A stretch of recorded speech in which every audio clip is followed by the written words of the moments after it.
Okay, dear colleagues, ladies and gentlemen, welcome to the point 7 of our INTA.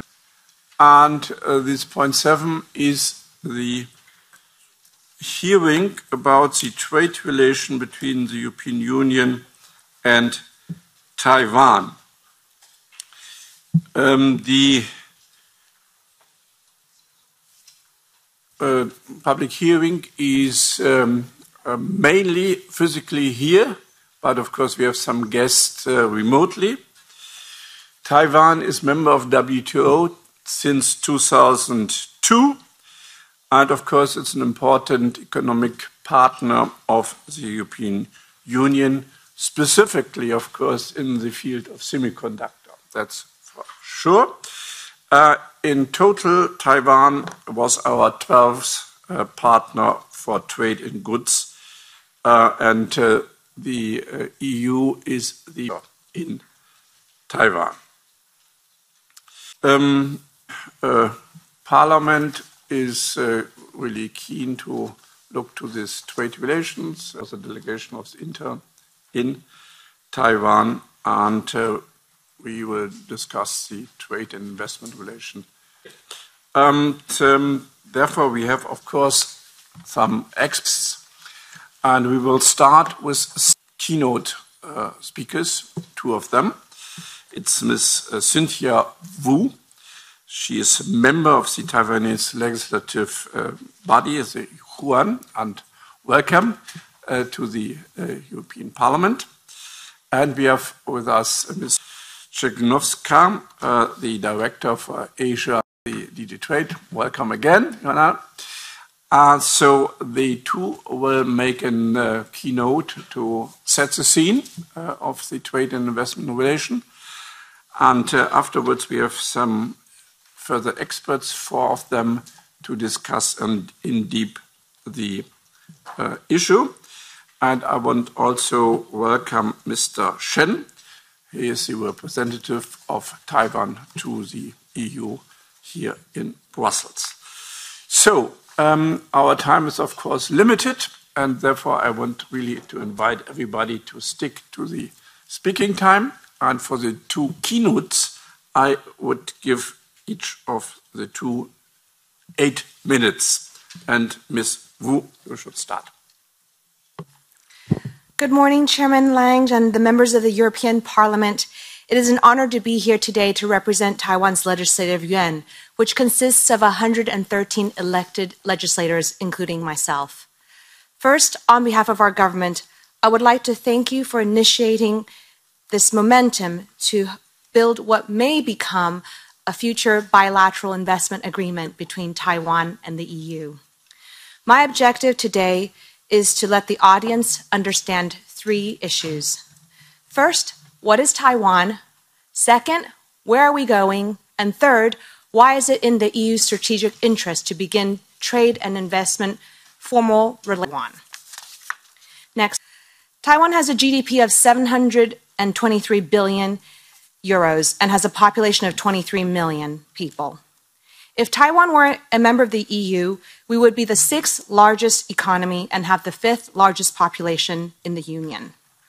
Currently, over 50% of global cargo shipping passes through the Taiwan Straits, and we manufacture, as you all know, 60% of the world's semiconductors. As you can see, we are a key player in the global value chain, and we have a strategic Indo-Pacific region.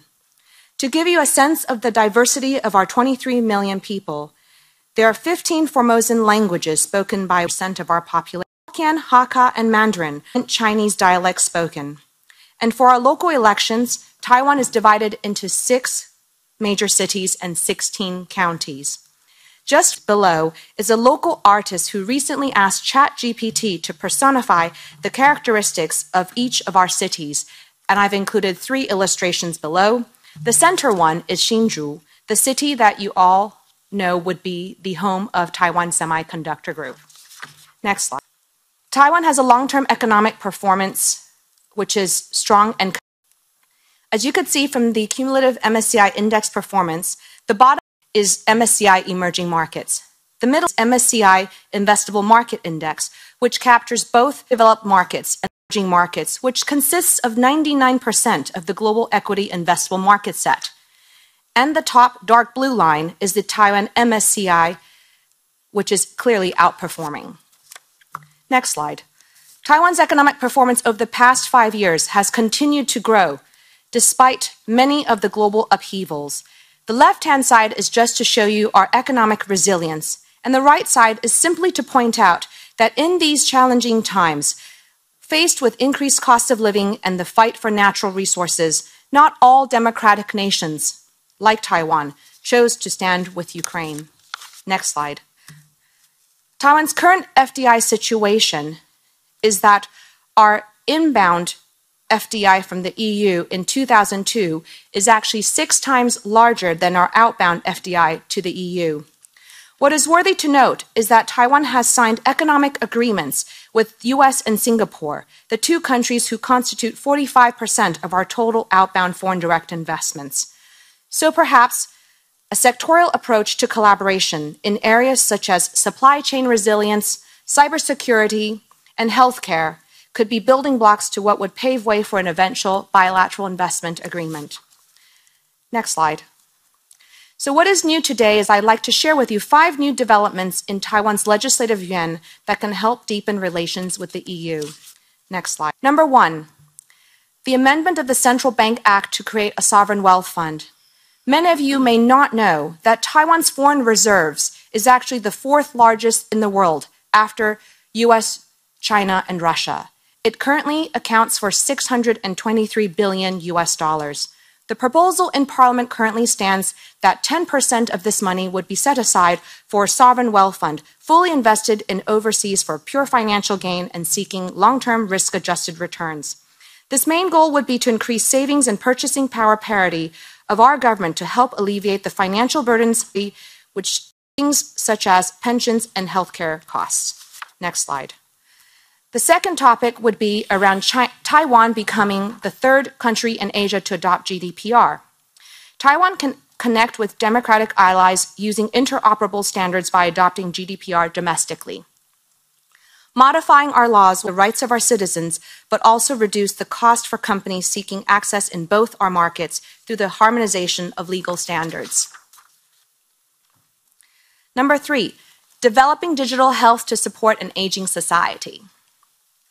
Taiwan did relatively well during COVID, but we need to capture all health applications through formal legislation. While we will be entering a super age economy in 2025, and with a shortage of labor and a vast landmass of 14,000 square miles, telehealth will be essential to mitigating the unequal distribution of medical resources. Next slide. Number of information for businesses and future generations. While our principle supportive of net zero by 2050, the reality is more challenging. We're helping address the pressures due to CBAM that would affect our manufacturing industry. This constitutes 3.7 billion euros of exports in the EU listed on the table on the right. Also, renewable energy is now a quarter of our energy source. However, as a net importer of energy, the only way to be sustainable would be to reactivate nuclear power, which is a highly contested topic, and this is an area that many examples to share with Taiwan. Number 5, of EU standards of GDPR and CBAM is the other topic around the alignment of globals. As the Netherlands is currently the technology headquarters of Europe, so too can Taiwan achieve a similar status in Asia by adopting international tax standards. This is an example to merely show that there's still a lot of potential for Taiwan's growth. Next slide. Taiwan has signed 32 bilateral investment agreements and free trade agreements to Taiwan's economic and strategic importance and our reputation of being a trusted and reliable international partner. The most recent one was Vietnam in 2019. Next slide. While tariffs are neither fashionable nor part of current negotiations for many countries, Taiwan, as a member of the WTO, is always open to discuss formal treaties with like-minded partners. Also note that the 2 illustrations here, US and Canada, are working to formalize economic agreements with Taiwan consistent to their One China policy. Decoupling from China is unrealistic, but de-risking is pragmatic. And finally, next slide.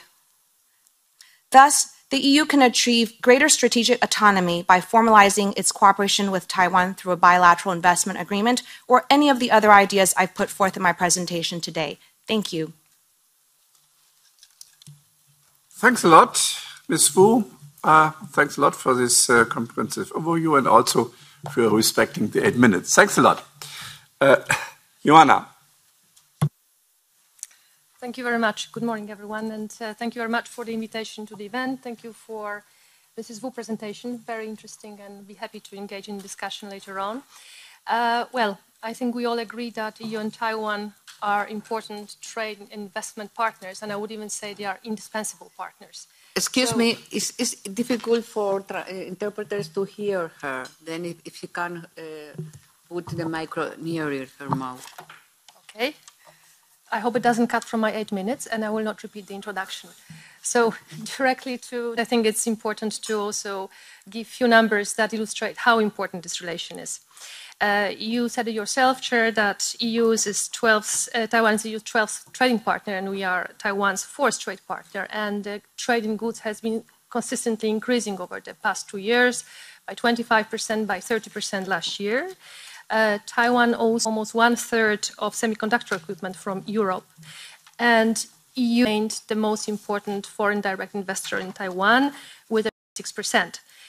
But of course, potential to grow, and we are very well aware, particularly looking at the level of investments, Taiwanese investments in Europe. I think that with the Taiwan strategy to diversify their investments, Europe is certainly one of those that should be very well considered. We certainly have interests, and we certainly are very much interested in developing the relations, trade and investment relations with Taiwan.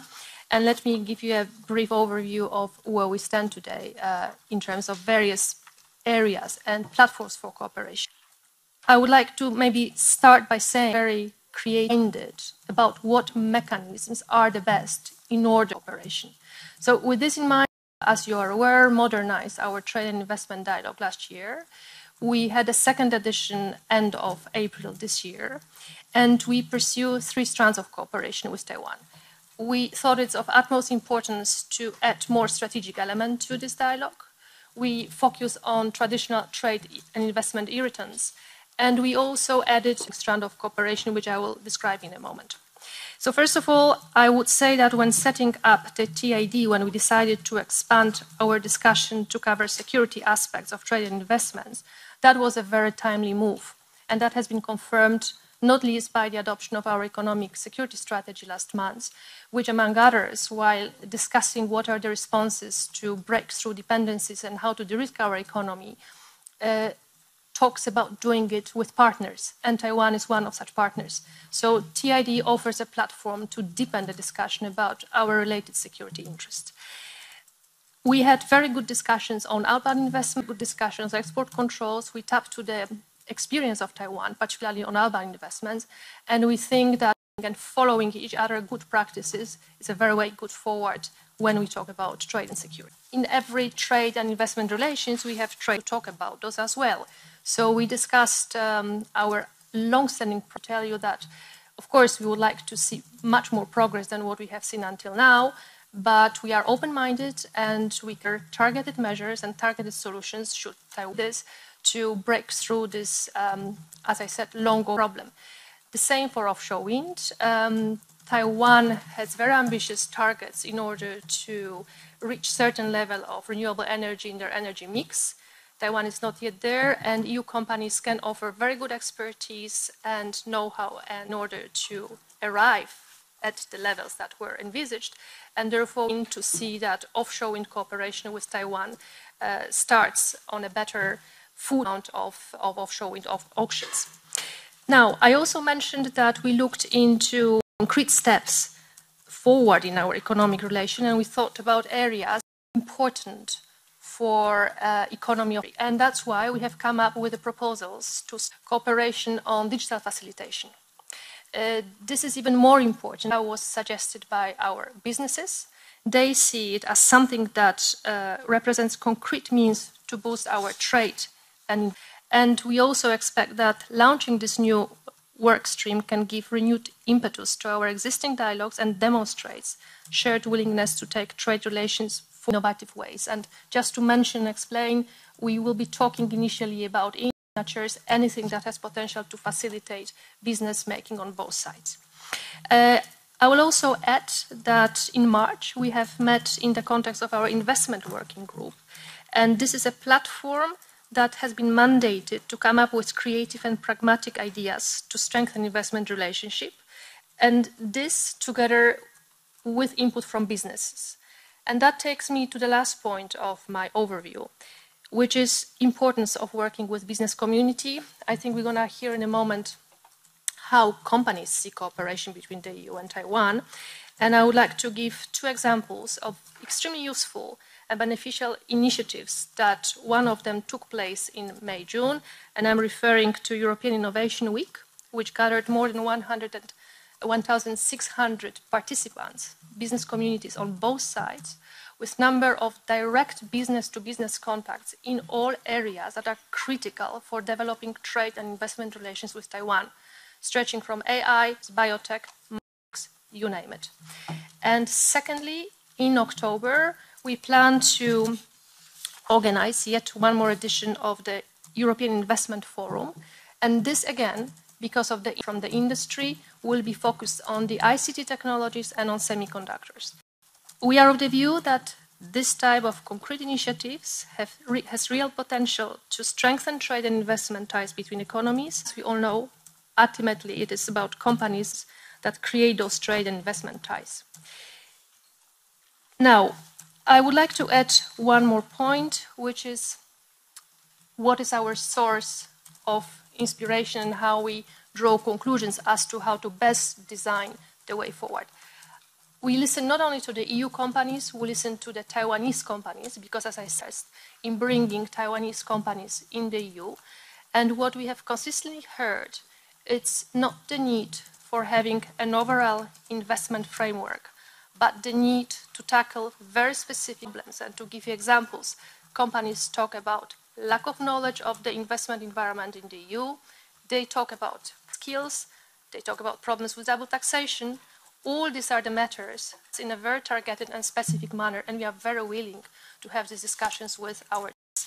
So just to finish, I believe that all this, that we have many regular, fruitful interactions with Taiwan on trade and investment matters. We continue to launch new and useful initiatives, and we are actively considering what other avenues and mechanisms of cooperation might exist which would serve supporting investors on both sides. And on my side, I will be very keen to hear what the business community has to add to this reflection. Thank you very much. Thanks a lot. And thanks a lot once again to both of you for this keynote, for introducing, giving the picture.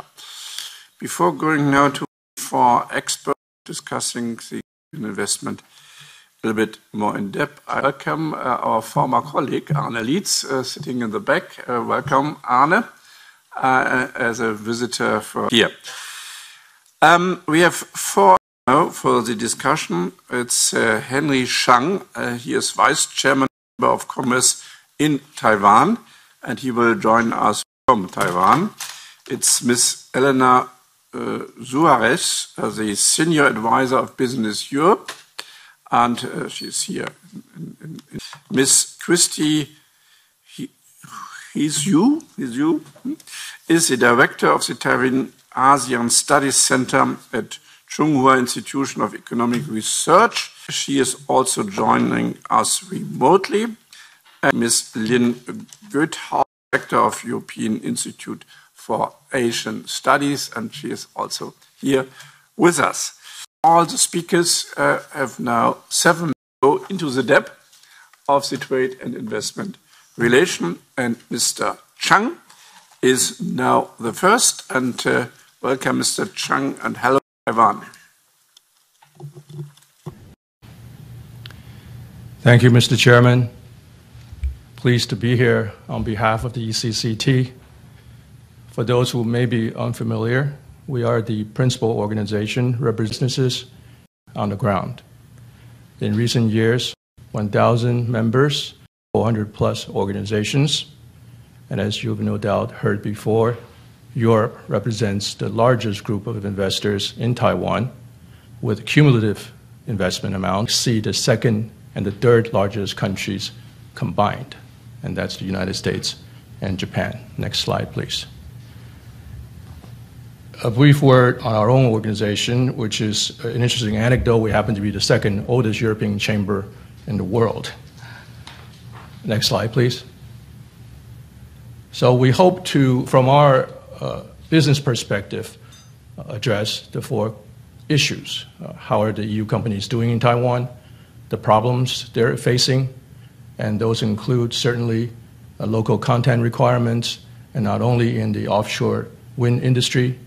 We have the lack of charging stations, incentives in the automotive industry. We have homologation and double testing standards. Many of these are niche area issues and are addressed in an appendix, which we have compiled and are happy to share with those interested. We will look at improvements or recommendations, and finally, we will give our word on cooperation mechanisms. Next slide, please. Here you see the three themes or domains that our priorities have taken us this past year: in Taiwan energy transformation, in talent education, and in technology future trends, which cover at least 5 of the industries: smart city infrastructure, e-mobility, semiconductors, and those supporting industries surrounding the manufacture of semiconductors, health tech, and low carbon initiative. Slide, please. And we can skip this slide. This is just a representation that our board is representative of all the industries that are active here in Taiwan. Next slide, please. Each year, we'll put together a position paper. In 2023, our title, our theme is Recognizing Taiwan's Success in the Changing World Order, where we have 61 issues and are, as in the past, by the government. Next slide, please. In terms of our industry focus, you can see healthcare, electric vehicle, offshore wind, supplemented by hydrogen, and looking ahead, what we call Family-Friendly Alliance, which focuses on Taiwan's low birth rate being an issue, and of course, its impact on talent, and foreign talent, or European talent in particular, to perhaps fill that space. And finally, which we all know is the engine that drives all of the. Next slide, please. A successful business in Taiwan often complements those of the government policies, whether it's the EU or in Taiwan. Frequent engagement with the government, including President, Minister of Economic National Development Council, and also Speaker of the Legislature Yuan, are helpful in that respect. Is to give our input as well as listen to potential trends that are developing. So very happy to see earlier Legislator Cynthia WU giving her comments, and we look forward to working more closely with her in the future. Next slide, please. Businesses often come across barriers which are on the local government level. And separately, we all know there is an election coming up in Taiwan next year, and here are all 3 presidential candidates represented: Vice President Lai, former mayor of Tainan, New Taipei, as well as former Taipei City mayor. Next slide, please. We can skip this slide only to show that our country managers of European businesses here give lectureships to students, which of course raise the profiles of the businesses, but also give us direct access to the young talent that's developing here in Taiwan. Next slide, please. So finally, our annual open door mission. There was also a Taiwan-Europe Inter-Parliamentary Association visit, as well as past INTA committee visits itself. Next slide, please. So in summary, in terms of how EU businesses are doing, I think projects are continuing. While some are being more cautious, others have made clear commitments. Germany's Merck, for example, Dutch ASML, and all of offshore wind development players have made very clear and substantial commitments to projects in Taiwan. When we look at the problems, of course, as I mentioned before, local content, lack of charging stations, incentives in the automotive industry, homologation and double testings, and many more. And those are contained in some index that we've compiled together and are happy to share with everyone. And our experience has been that we try to what we call approach the low-hanging fruits, meaning those situations where win-win approach could be solved, and that's by way of finding positions where we can stand firm on local issues, however, be flexible on business term issues. And finally, trusted partnerships are always most important. Often we hear about shared values in the geopolitical context, but here we're talking about business ethics, security issues. And finally, a word on EU-Taiwan cooperation mechanisms. We believe it is a matter of timing and statement, with the U.S. making the 21st century trade agreement. Certainly, the trade and investment dialogue is also a positive step in the right direction. However, we support a more visible and high-profile statement, and that includes the more targeted agreements. So in conclusion, we believe that both the timing and the opportunity is ripe for a more committed government-to-government structured approach, which would certainly send the signal to both government and Taiwanese investors that Europe welcomes Taiwanese investment and that Europe is a safe and right place to invest. Next slide, please. And with that, I conclude. Thank you very much. Great last slide. Thanks a lot. Thanks a lot for this overview about the activities in Taiwan. And now I give the floor to Elena, the Business Europe perspective, please.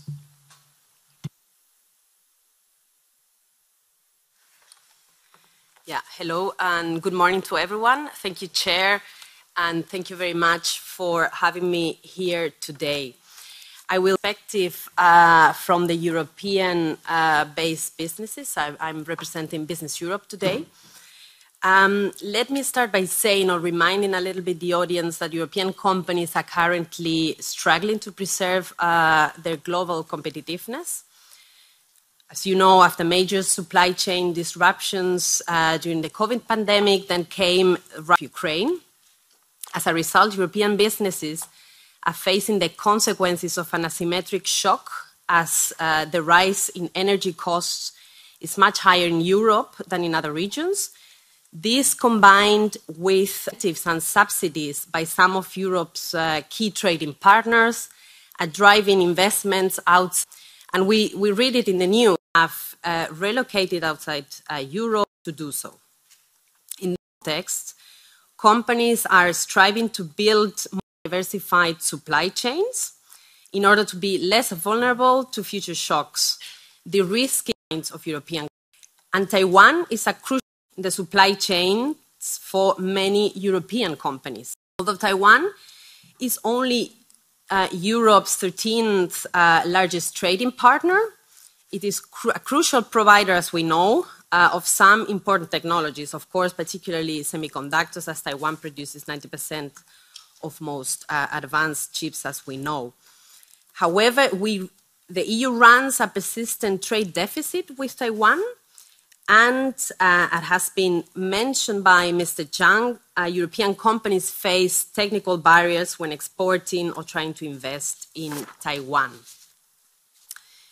Moreover, largest foreign investor in Taiwan, I mentioned already, but Taiwan's investment in the EU is relatively low. Taiwanese investment only represents around 3% of Taiwan's global FDI stocks. Therefore, certainly there is scope for economic relations, no doubt, and addressing also the barriers that face on both sides. However, when considering how to deepen cooperation with Taiwan, we believe it is important to keep in mind the following two factors. First, the economic situation in Europe is challenging at the moment and is likely to remain like this in the foreseeable future, mainly due to the situation in Ukraine. Secondly, tensions in the Strait of Taiwan are very high at the moment, as we know, and we should try to keep the status quo as much as possible. It is not in the interest of neither companies in the EU nor Taiwan to take measures that would increase tensions. Therefore, although certainly businesses, we are very much in favor of deepening our economic relations with Taiwan. We should be how to do it and also creative on how to do it. We need to ask ourselves if what we want to achieve is really to deepen our economic ties with Taiwan or to make a political statement. If we want deepening economic ties with Taiwan, we believe that the best way is to intensify our cooperation on several areas, as it was mentioned by Director SZYCHOWSKA, intensify our technical cooperation. For example, the EU has already bilateral trade and investment, which my understanding is that now has been raised to Director General level. This is a very good basis on which we can build, and the current situation should help us to aim for more ambitious outcomes. From a European business perspective, there are several issues that we can address. Some has been already mentioned by me. And actually, the three areas that I have selected, many of those with what he mentioned. First is on renewable energy. European companies are, of course, leading providers of some of the technologies in that area, in particular offshore wind, but they face certain barriers like requirements and other bureaucratic hurdles. The second area is cooperation on standards, and we could cooperate to remove things like double testing requirements in electrical engineering sector, for example, and work to align with international standards and best practices, for example, in the area of electrics. Cooperation in the digital area is also welcome. We favor the recent discussions on digital trade facilitation.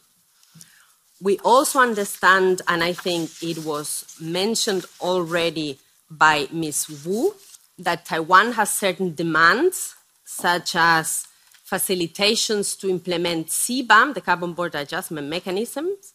This is a very complicated regulation to implement, and we very much favor the area to help Taiwan and facilitate that implementation. Also, you know, things like recognition of authorized economic operator, for example, that agreements in that area could also be facilitated by the EU. A final point, but I think it's a very important one to make, is that, as I said at the beginning, we also need investments in the EU, and Taiwan's foreign direct investment into the EU is quite low, so we are both, of course, putting in place diversification and de-risking strategies, especially from certain partners that we know. And we call on Taiwan to invest in the EU. There are some certain projects ongoing, and we hope they will materialize soon. So to sum up, European businesses are in favor of working together, definitely, towards closer economic ties with Taiwan. If that in the current context, these are best to be thought through more at technical. Thanks a lot, Elena. And now it's from, I have no clue where she is, but remotely. Yes, good morning, ladies and gentlemen. My name is Christy Su, and I'm very honored to present to you a Taiwanese perspective on the issue of Taiwan-EU investment and trade relation. I'll focus more on Taiwan's outbound investment to the EU. I do have prepared a presentation, so please, yes. So this is just to give you a flavor of Taiwan's outbound investment in the past decade, from 2014 to May this year. And China and Southeast Asia have continued to be the major destination outbound investment. Going to China since 2015 has declined significantly due to various reasons.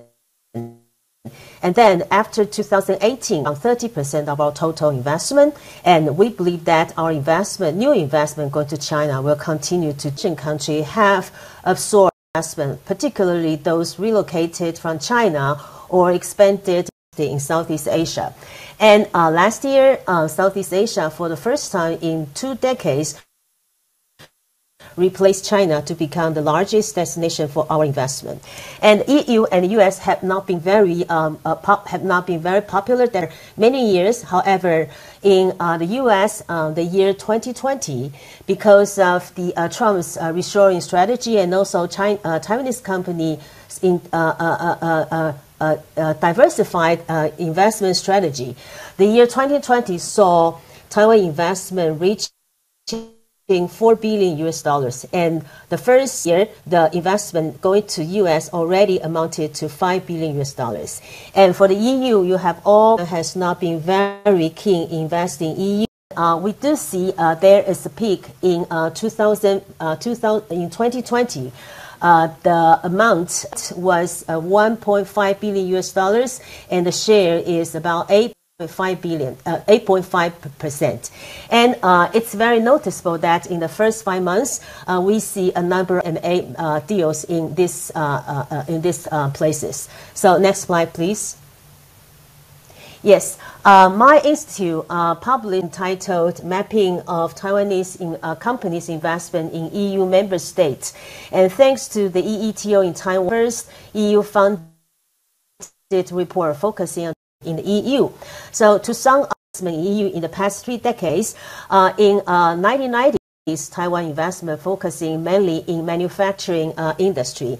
And after the 2004 EU enlargement, the Eastern Europe became the major destination for manufacturing investment. And in the 2010s, China saw most of Taiwan's capital flow, and therefore FDI flow into the EU declined significantly. However, it was not until 2015 we saw strong growth of Taiwanese investment coming back to the EU. And this new investment have been focusing in some emerging sectors, including EV, electric vehicles, electronics and semiconductor, green textile, and smart medical industry. So next slide, please. Yes, where are Taiwanese investment located? So this map shows Taiwan's investment in different sub-regions. The blue circle represents the number of investment by Taiwan. And you can see from here that Western Europe is the place for major Taiwanese investment, including the Germany with more than 20 projects, and also Holland and also France. While the Eastern Europe have become the places mainly for investment in manufacturing. And it is very interesting because since early this year, we a number of big projects taking place in the North Europe, focusing in metal as well as EV. Next slide, please. So if we categorize this recent investment project, we will find a number of very important sectors for Taiwan EU to enhance collaboration. The first is electronic and information and communication technology, and this has been the major sector for Taiwan manufacturing investment in the EU since 2000s. And this includes greenfield project focusing in Eastern Europe and MMA project focusing in Western Europe. And this again reflects Taiwan companies' need to diversify their investment also their manufacturing capacity. And a green energy and also e-bike manufacturing has been a rising emerging sector. EV charter, charging station, energy storage, and electric bike manufacturing. Some of the large names you may have already know include Delta, Taiwan Siemens, and Giant and Meridian. And in May this year, the energy company, the Prolongen Technology, just announced a 5 billion euro investment in France. This will be the first and also the largest solid-state battery. And other fields include electrical machinery and equipment, as well as new areas, including financial and also iron and steel. Next slide, please. And we just conducted a number of surveys for Taiwanese investing here, asking what are the major reasons for them, major concerns for them to be here, and they familiarity with the investment environment and legislation, land and labor shortage, and also high electricity price, which was especially acute after the Russian invasion, tax issues, as well as other issues to apply for working visa. And also, there is no social security agreement. Now, the last slide, please.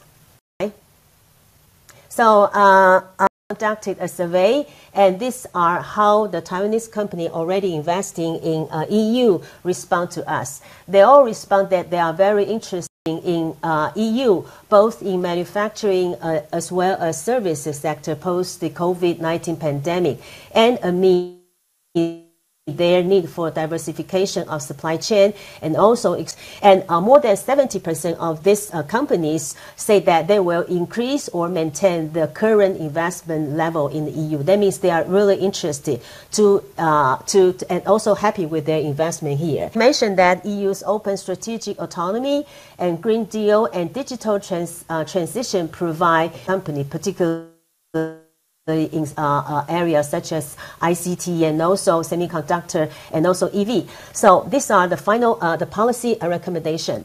We encourage that both sides to investigate concerns and barriers of Taiwanese companies and address the priority issues and set a timetable to resolve the issues one by one.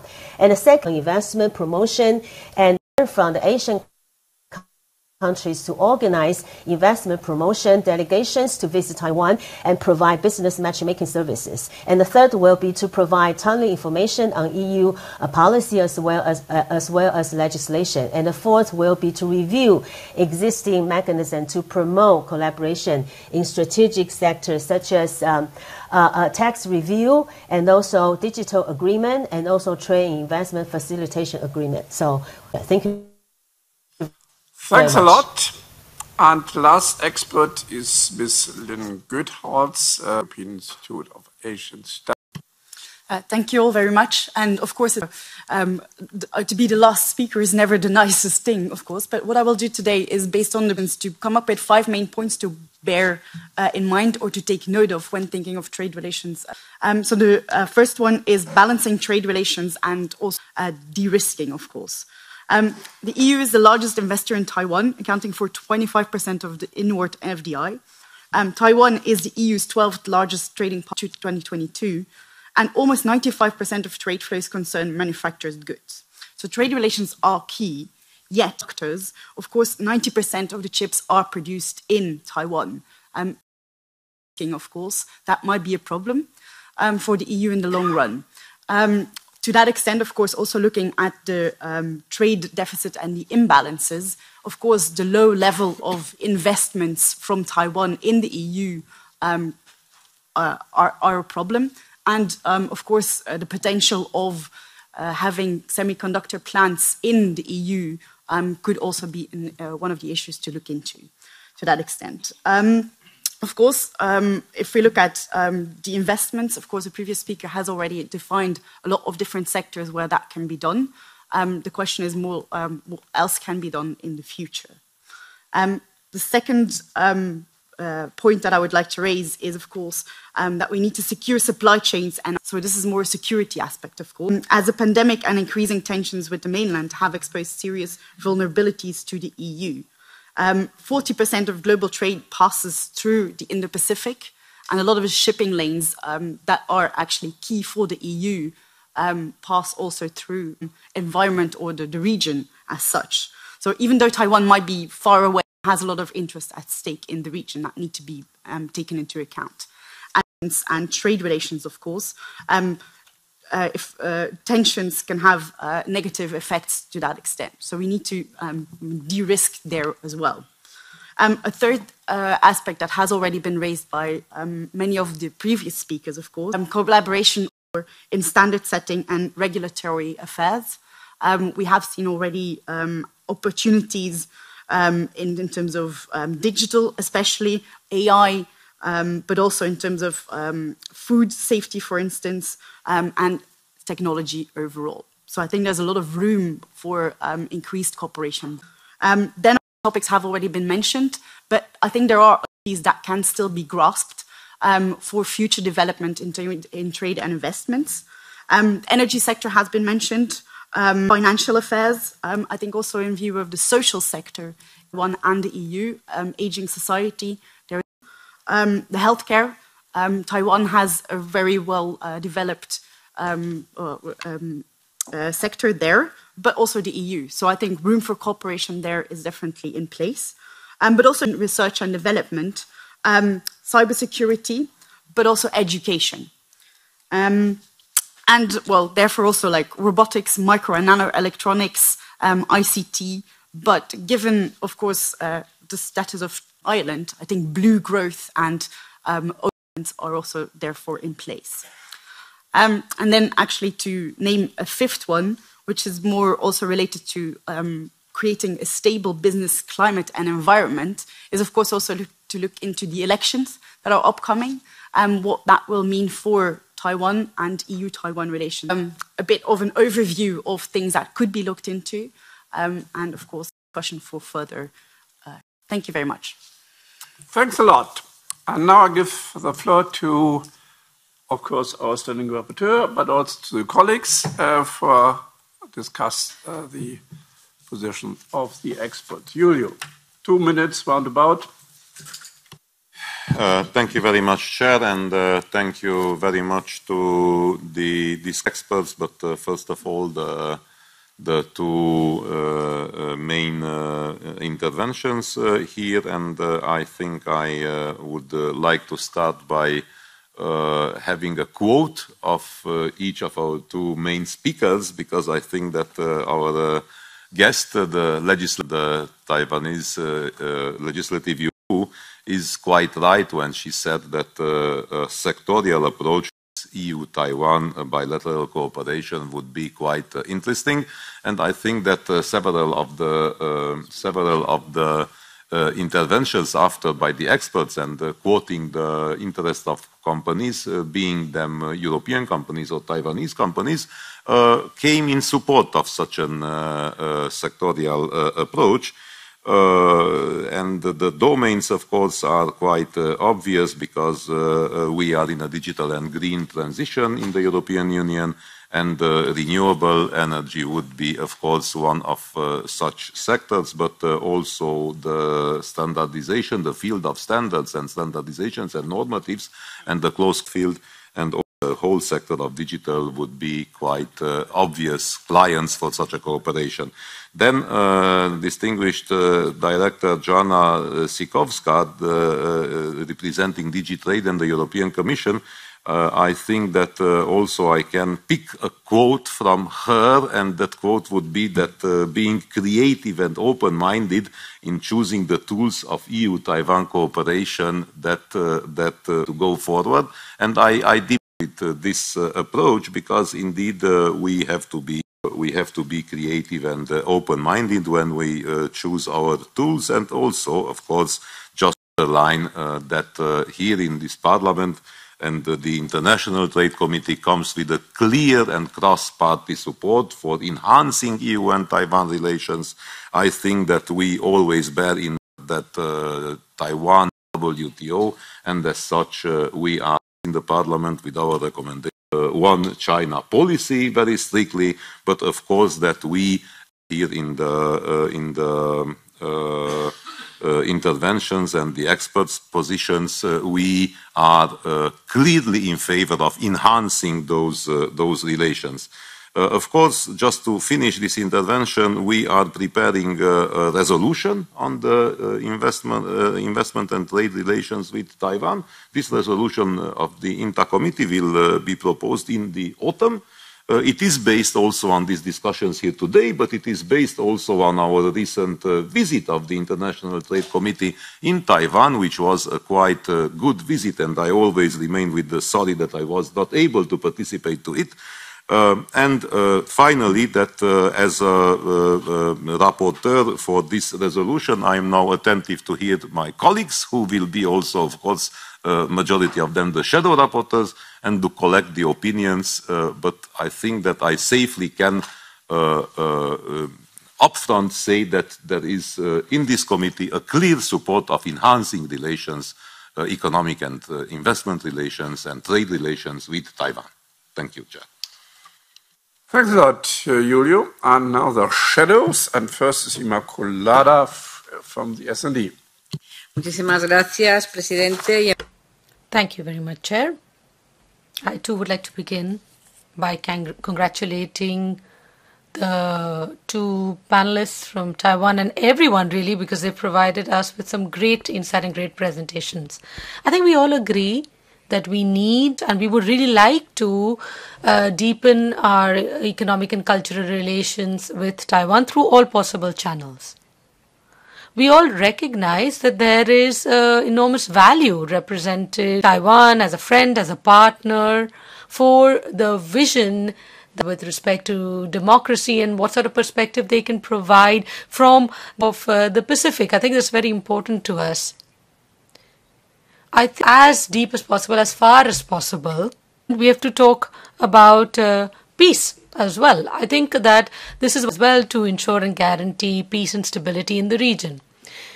But at the same time, we have all heard the shared communication, and we have a large scope for building on this relationship, be it economically or culturally.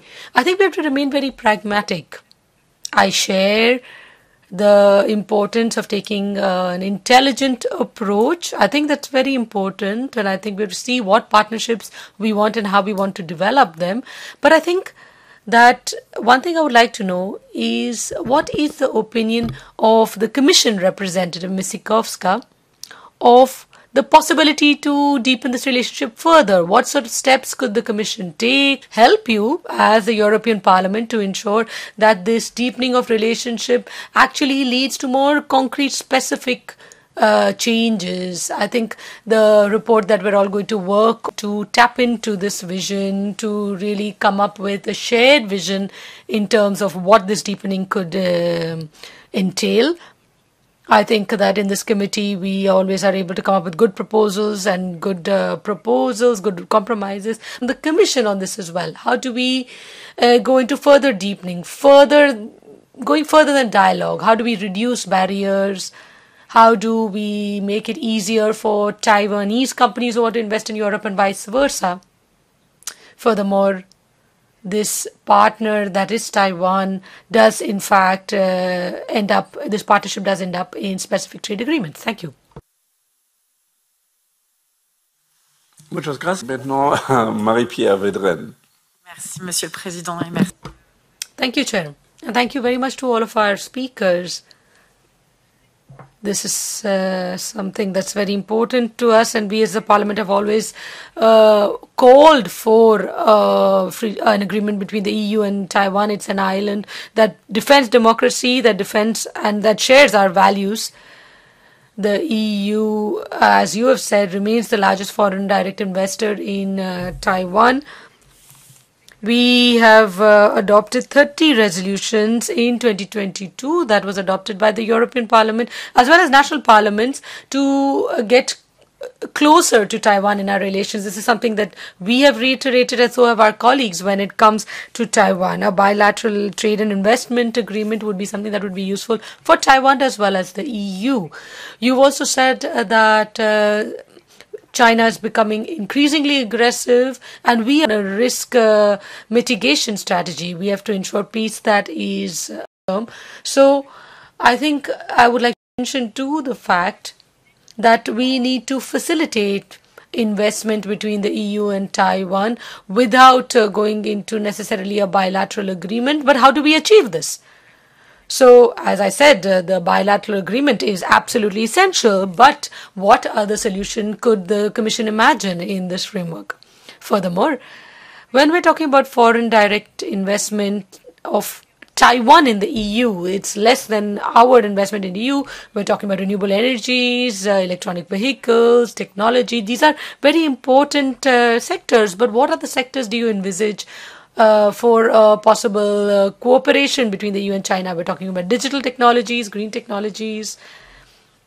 How exactly do we do this? We also have a mission in Indonesia. This is also part of the EU's presence in the region, more globally speaking. So how exactly could this play a role in stabilizing our presence and relations in the region? Thank you. Reinhard Bütikofer, around about 4 minutes. Thank you, Chair. To thank our two keynote speakers and all the experts. They have given impressive evidence to the relevancy of this trade and investment partnership, and given us good facts with which we can argue in favor of enhancing it. As everybody knows, this Parliament is in favor of having a bilateral investment agreement. Everybody knows too that we won't have it this year and probably not next year. But we should not slam the door shut, because we have to, and our keynote speakers, when they set out an approach of pragmatic, step-by-step approaches to move forward. But we have to keep in mind, and let me say that very clearly, neither should EU-Taiwan relations be hostage to EU-PRC relations, nor should we address these relations in order to poke China in the eye. We want to do that. We want to improve the relations on the basis of the merit of Taiwan and our relationship with the partner. However, we cannot completely ignore the political context. I agree with the representative from Business Europe when she says we should do our best to go stable and to stabilize security, because are so important for us too. But the reality is that from Beijing, being pursued to suffocate or subjugate Taiwan, and to keep stability, we have to strengthen our relationship with Taiwan in order to help stabilizing what Beijing undercuts. So we cannot shy away from the reality. I believe that there are many good reasons for a wealth of the trade irritants that have been mentioned, or technical barriers. But looking at, for instance, European business has already been missing because we have not been able to come up with a more favorable environment for that kind of investment. Something to be done. On the other hand, we're also not happy with the Taiwanese investment in Europe. We can move forward in many different ways, but we should really not shy back from, as one of the experts said, more visible and high-profile contacts, and having government-to-government structured approaches enhanced. One of the ideas that Representative Cynthia WU mentioned was sectoral or supply chain agreements. We have produced a study that looks into this idea, and I think it's very promising, particularly for the energy sector, also for the IT sector. I hope that this hearing here would help us move the energies need to indeed deepen the relationship both with regard to trade and investment without blinders doing the right thing. Thank you. Thanks a lot, Rainer. Thank you, Chair, and I also want to thank the honorable speaker, the introductory main speakers. And I want also to remind us that the EU summit just adopted its redefined China policy and China strategy. And it reiterated the common position of one China policy. As we all know, and I think we should know that also the political different structures and stakeholders at Taiwan are sharing, I think, this approach. The PRC is defining the corridor for interactivity between Europe and Taiwan. And strong economic relations between companies, Taiwan and mainland China, should also be, we have to take into consideration when we are speaking about between EU and Taiwan in the economics area. This includes investments, and I was also impressed by the figures that the ASEAN countries just today are more the main, how to say, addresser of direct investments from Taiwan than the mainland China. The entire world has already started a charm offensive towards Taiwan to win the globally leading semiconductor companies as supporting the state-of-the-art production also in Japan, United States, and the EU. And talks about direct TSMC cooperation in India, which are just have stopped. The company is not anymore going to India. So therefore, the opportunities to get closer in our economic, academic, and cultural cooperation, what are the factors for doing so? So how far, and that would be a question maybe to either to the main speakers or also to the panelists, which role plays also for Taiwanese firms in these sectors, the state aid and the subsidies for having the chance to continue its development. Taiwan as an island could be also very much exposed to the consequences of the climate catastrophe. So how far we are using this commercial cooperation for dealing in the renewable energy sector and to cooperate in the way to take it together, the climate change. Finally, however, we should not spoil the opportunity of closer relations by demanding steps that no leader in Beijing would be able to go. Thank you. Thanks a lot. And now the other members, Kathleen van Bremt, for 1 minute. Thank you very much, Chair, and thanks a lot to the speaker. I think that we had a mission to Taiwan, which was indeed, as mentioned, an excellent visit. But also the fact that we go in depth today on our relations trade, but also security and geopolitical relations is already an advancement compared to a couple of years ago where we sort of shied away from these discussions, and I think that's extremely important. Of course, the world has changed dramatically since then. As mentioned by many colleagues, sometimes very diplomatic, as our rapporteur, sometimes a little bit more explicit, like with Ratikover. I would also like to express a little bit my concern. The European Commission, and we agree on that, after the pandemic and after the geopolitical changes and the war, we all said we need a more offensive trade policy again.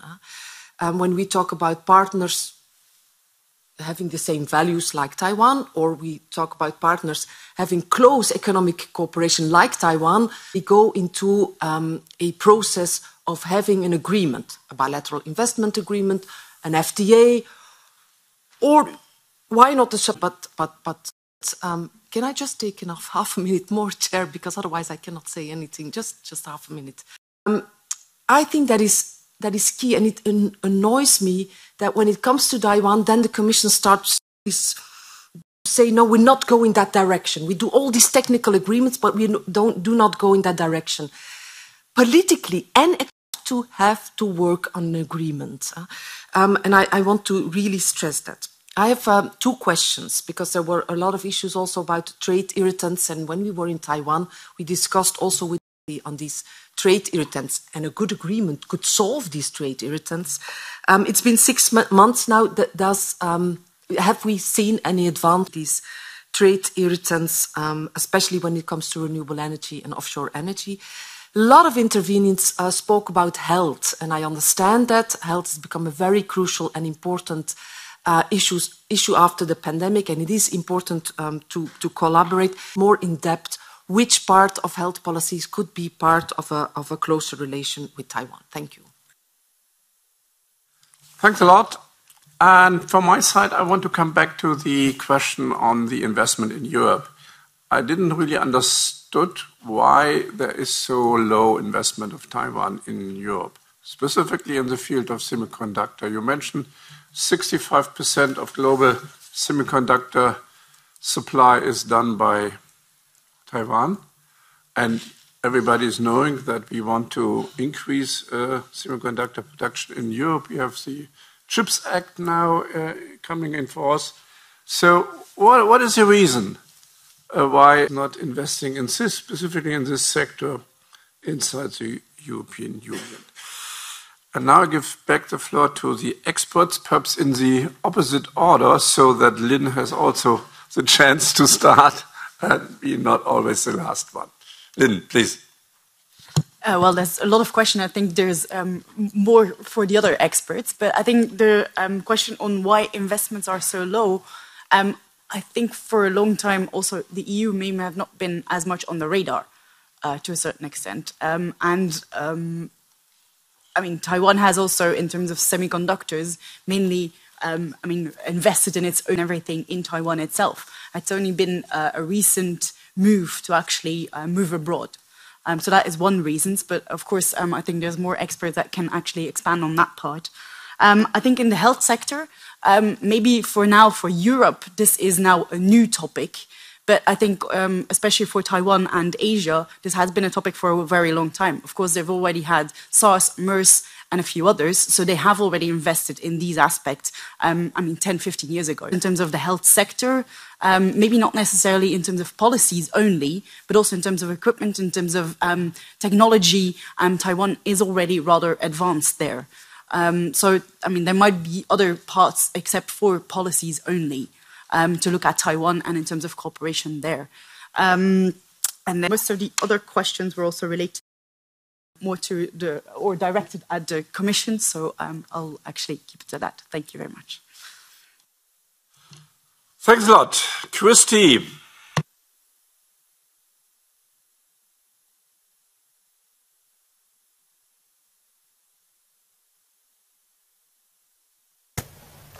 Yes, I will be very happy to. I will be very happy to respond to the question.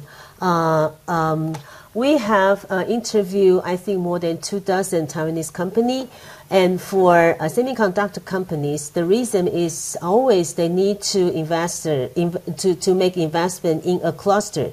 That means either TSMC or UMC have to be there, followed by their key suppliers. And so far, TSMC, as far as I know, is negotiating the subsidy program with the German government. If they can successfully get subsidy, and then they can encourage a lot of suppliers with them. However, you will also have to consider to provide incentive to this key suppliers. For example, tax break and also other issues. So this is one thing that please remember that Taiwanese company always invest in cluster. It's never a single company going there. And the second issue is we've been interviewing a number of companies that already have their operations in Czech Republic, for example. Last year, we interviewed Foxconn as well as Wistron. These two companies have been very successful in Czech Republic. They produce their products there and then sell the products to all over the European market. market.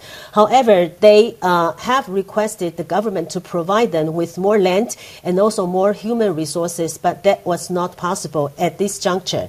And for example, the Foxconn as well as Wistrom, they always hope to invest in a well-developed industrial zone, but that is not the case or the practice in many countries. So I think that there will be a discussion needed to facilitate that kind of development, that kind of industrial zone, so that they can accommodate Taiwanese company, especially for a company in the same supply chain to come together in the same industrial zone, so they can access to each other within 1 hour, half an hour's drive. So that would be my quick answer. Thank you very much.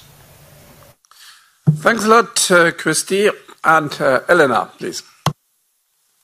Yeah, thank you very much. I don't think that there were specific questions directed at me, but my comment would be that I certainly agree and coincide, and this is also the view of my members, is that we should address the situation in a pragmatic way. And I agree very much with what has been said, that we should go as far as possible in deepening our economic relations with Taiwan. But there are certain limits, as we know, and I would say that keeping the status quo again, I think it's is very much one of the limits, or also keeping peace in the region, as I think Inmaculada Garcia Piñero said it. And the last thing is also that I agree very much that we need investments in Europe, and there has been some attempts, there are some projects ongoing, but we hope that those will materialize in the near future, because we also need investments, and Taiwan has announced certain investments, for example, in the US, but in Europe, still we are waiting for that to become true. Thank you. Indeed, we are waiting. Good. And then we have Henry Chang from Taiwan.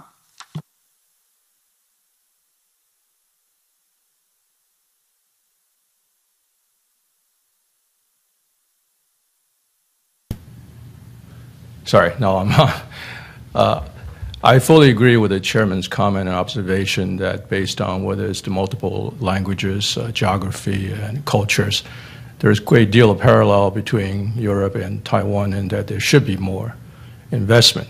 The reason why it's not, I'm sure there are many folds. Some are historic, some are defensive reasons.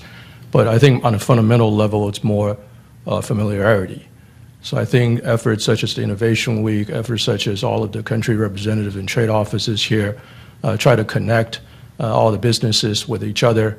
And finally, as I said earlier, a more structured government-to-government approach would go a long way in terms of sending a signal to both investors as well as the governments on both sides. Thank you.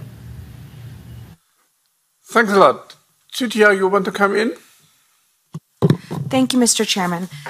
May I just be blunt to say that currently as it stands, that there is simply a bilateral trade consultation between Taiwan and the EU. That is basically a B2B, applies to B2B arrangements. But if you look at the foreign direct investment slide that I had provided earlier, the top 2 foreign direct investment outbound from Taiwan being the US and Singapore, which constitute 45% of our foreign direct investment. Those 2 have already entered formal G2G arrangements with Taiwan. And as I specified, also illustrated in one of my last slides in my presentation, there are now over 32 agreements from countries that have entered various formal G2G arrangements. So I would urge Parliament and the Commission to look into those for consideration, because it is true that it is a delicate wire walking act to make sure that one respects the one China policy, but at the same time try to secure what is in one's strategic autonomy or strategic national interests. And for the average Taiwanese person, many people I talk to are shocked by the fact that the EU is the largest foreign direct investor in Taiwan. Most people, even journalists in Taiwan, have never heard of such a thing. My husband is Belgian, and I've lived in Europe. I worked in the city in London in banking. So, I understand the dynamics between Taiwan and Europe much more than the average person. Given the struggle between the battle of supremacy between US and China, and that fact that Taiwan has historically been a colony of Japan, those three places play into people's minds a lot more than the EU. So I would urge that if EU does want to build more connectivity with Taiwan, the only way is to look and explore the 32 arrangements that have been illustrated, and to take forth from that point. And in addition, of course, a lot of the areas have been mentioned today as well through sectorial but government-to-government arrangements. And because I do not believe that what I'm hearing from DigiTrade about creative and open-mindedness means targeted. Targeted is weak. Targeted will not speak to the businesses in Taiwan, and it needs to be much stronger in terms of a G2G agreement in some form. Thank you. Thanks a lot. Joana. Thank you very much. Mr. Chairman, thank you very much for all the questions. And most of them are very difficult. I think there are no easy problems that we are discussing here today, and they are all very legitimate. And we have to handle those questions. We have to handle them in the Commission, as member states, and in the European Parliament. I think we have to acknowledge that this is a very complex exercise we are in, and what guides our reflection is, I think, and that's what we converge, where we agree, is that we are all focused on enhancing our relations with Taiwan. But where we might differ is what it takes, what are we talking about in terms of content, and I repeat the word, what is the best mechanism? And debates like this actually very much help us to think where we should go and how we should go further. But I would also hope that what we present and how we justify it is also something that can be taken into consideration. I would just make one formal comment, Chair. There is also a colleague from the EIS, so maybe when I deal with questions on trade and investment, Nicoletta could elaborate on some more global items. So I think the several observations that you made and comments that you formulated, they somehow all evolve around the question of bilateral agreement. Is it essential, yes or not? And I think before answering this question, we have to understand why at all we are talking about bilateral agreement. So what is the purpose? What is the objective? And in what direction would this agreement make us go? Because I heard one of the speakers saying that we need to have elevated G2G relations in order to send a signal that Europe is a safe place to invest. I would say Europe is a very safe place to invest without any agreement. I think we all have to recognize this. That is not put into question. We are a market economy, we have independent business, we have the highest levels of investment protection, and this is not about a formal agreement that would get further enhanced. And by the way, this is also the situation in Taiwan. I think we are exactly mirroring each other's situations when it comes to the overall business and investment environment, and that has to be recognized. And by the way, also some of you made references to how the trade flows and investments changed in the US, and that's true, because I think over the last year, there is almost 15% increase of trade between Taiwan and the US, and more than 100% increase of investments. But this is not because of the treaty that has been signed, or that would have been signed, because there was none. Indeed, there is a 21st century first agreement that has been negotiated, but this is a very different type of agreement, and this is not about making investments come to the US. The reasons are different. So I think we have to put facts straight before we think what is the best way forward. And now to some specific questions that you mentioned. So what is it that we want to do? How we want to go about it, and where we source the information from. That was said by some preceding speakers. We source it from discussions with the industry, Taiwanese industry and European industry. It's not us sitting in the office that would come with the right solution. We have a very intensive and actually intensifying dialogue with the business community here in Europe, but also in Taiwan. And these two events that were mentioned, this is not just a propaganda event. I think we have to really get it clear. These were business encounters that lasted for days, and that resulted in forging new business ties in the sectors that I mentioned. This is a very concrete deliverable, and this is something that makes us think that indeed maybe there are barriers, maybe there are opportunities, and we have to build on it.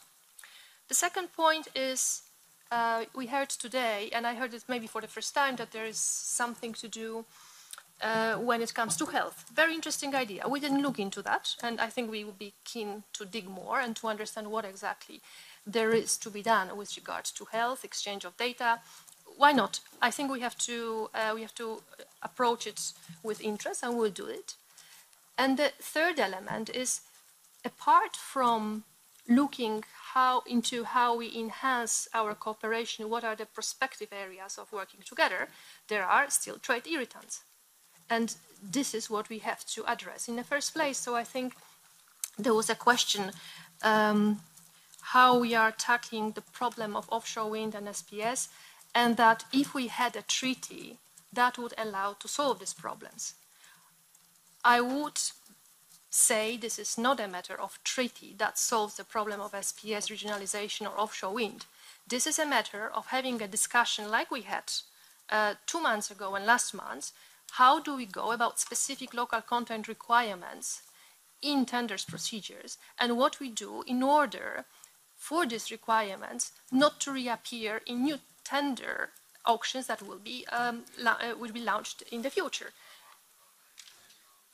And I think these are very concrete cases where the work has to be done, has not yet been done, but this is not because of the bilateral investment treaty that we're going to solve those problems.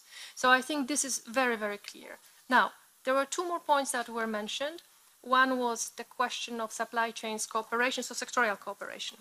Indeed, we had a discussion about supply chains, potential supply chains agreement. We had it in March. I think we very seriously approached the study that has been presented and the areas that had been looked into the study.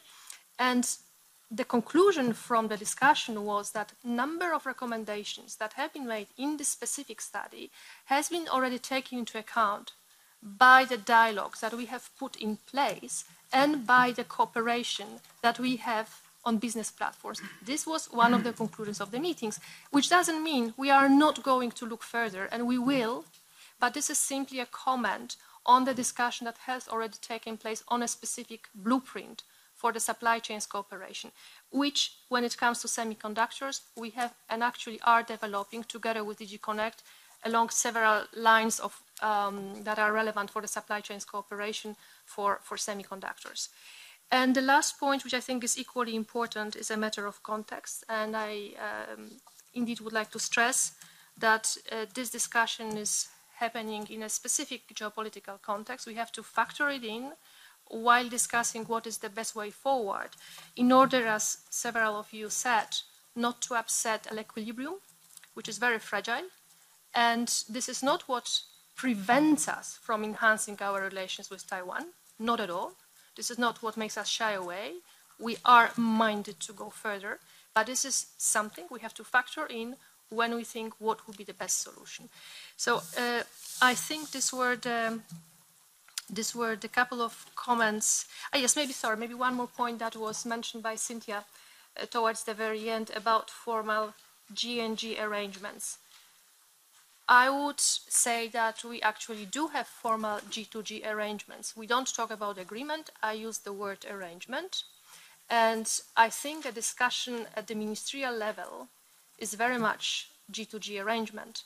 So I think we have these arrangements. They are basis for ongoing and future cooperation.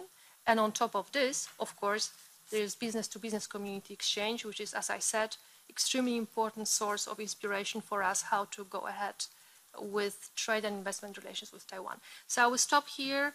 And again, on more global points, there is my colleague from the EIS. Yeah, thanks a lot, Joana. And Ms. Nicoletta Pusterla, Deputy Head of Division Asia Pacific, will give now a perspective from the EAS for 5 minutes. Many thanks, Chair, and good afternoon, everyone. Indeed, just let me reiterate our thanks for organizing this debate, as well as other debates on Taiwan. These are very useful and help and feed into discussions we have. The European Parliament engagement on Taiwan has been very consistent and continued in the past years, and let me confirm that Taiwan remains high on the EU agenda.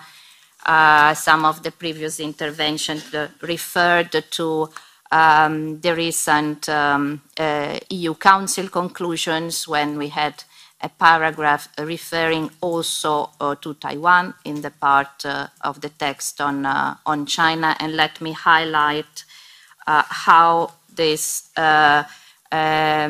the perspective that has been highlighted by several speakers today, the fact that we have concerns and we have an interest in maintaining the status quo and the stability in the region, and our engagement with Taiwan goes hand in hand with this strategic objective. And of course, any interaction happens within the remit of the EU's One China policy, but this means, as many other speakers mentioned, proceeding with creativity and an open mind, and identifying where EU interests are, and where indeed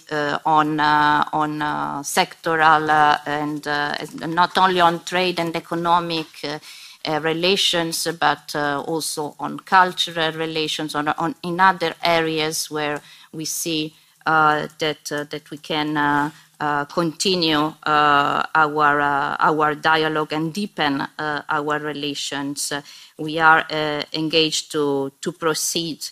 Let me mention, let me refer also to the fact that we have seen definitely an increased interest, and there is a lot of work ongoing, as Director WU mentioned, with different parts of the Commission. I think every colleague who is working with us is aware and is contributing to this work.